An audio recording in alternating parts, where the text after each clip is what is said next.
De nos jours, on dépend des instituts, des écoles bibliques pour former des serviteurs de Dieu. Nous trouvons de nos jours, aux États-Unis comme au Canada, de grands instituts bibliques. Mais des instituts bibliques ne pourront jamais par eux-mêmes faire un seul serviteur de Dieu. Ils peuvent former des prédicateurs, des docteurs en théologie qui enseignent, mais ils ne peuvent pas produire eux-mêmes de véritables serviteurs de Dieu, de ceux qui connaissent la puissance, la pensée et le plan de Dieu. C'est par la prière que le Seigneur forme ses serviteurs. Le Seigneur Jésus-Christ lui-même dut prier toute une nuit pour ses disciples, avant qu'ils puissent devenir apôtres. Ceci nous enseigne que nous devons apprendre à prier avec persévérance, avec persistance dans la victoire, à prier avec un fardeau de cœur. Regardons comment l'apôtre Paul lui-même réclamait la prière. Il n'a jamais demandé d'autre aide que la prière. Je vous exhorte, frères, par notre Seigneur Jésus-Christ et par l'amour de l'Esprit, à combattre avec moi en adressant à Dieu des prières en ma faveur, afin que je sois délivré des incrédules de la Judée et que les dons que je porte à Jérusalem soient agréés des saints, en sorte que j'arrive chez vous avec joie, si c'est la volonté de Dieu, et que je jouisse au milieu de vous de quelque repos. Romains 15, 30, 32. Nous pouvons constater dans ce passage comment Paul adressait aux chrétiens un appel très pressant à la prière. Il était un homme de Dieu qui traversa toutes sortes d'épreuves, de difficultés et de souffrances avec joie. Mais voyez à quel point il réclame la prière des croyants. Je vous exhorte, frères, par notre Seigneur Jésus-Christ. On peut remplacer le mot exhorter par je vous en supplie. Ce mot supplication est un mot extrêmement fort.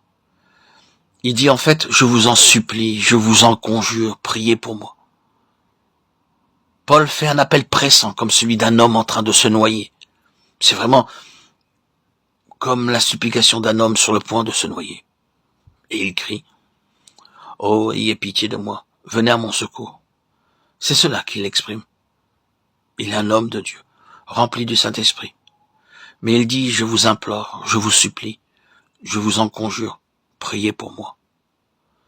Mais de nos jours, les serviteurs de Dieu dépendent à peine de la prière des chrétiens pour exercer leur ministère. Un jour que Jésus priait à l'écart, ayant avec lui ses disciples, il leur fit cette question. Que dit-on que je suis? Luc 9, 18. Comparez ce verset avec Matthieu 16, 14 à 17. Ils répondirent, les uns disent que tu es Jean-Baptiste, les autres Élie, les autres Jérémie, ou l'un des prophètes. Et vous, leur dit-il, que dites-vous que je suis?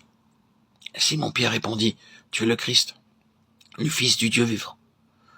Jésus, reprenant la parole, lui dit, tu es heureux, Simon, fils de Jonas, car ce ne sont pas la chair et le sang qui t'ont révélé cela, mais c'est mon Père qui est dans les cieux. Par Luc, nous apprenons qu'après avoir prié, le Seigneur pose deux questions à ses disciples. Premièrement, que disent les gens à mon sujet? Ils répondent, certains disent que tu es Jean-Baptiste, d'autres Élie, d'autres disent que tu es l'un des prophètes. Ensuite, il demande, et vous, que dites-vous que je suis? Le visage rayonnant, Simon-Pierre répond, tu es le Christ, le Fils du Dieu vivant. Le Seigneur lui dit alors, Simon, ce ne sont pas la chair et le sang qui t'ont révélé cela, mais c'est mon Père qui est dans les cieux.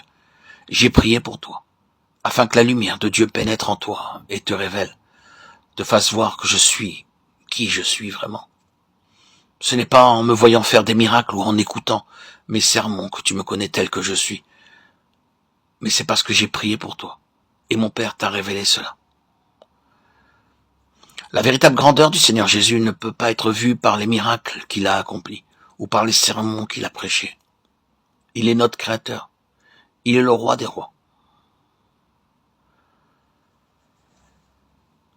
Apocalypse 17, 14, 19, 16, 1 Timothée 6, 15.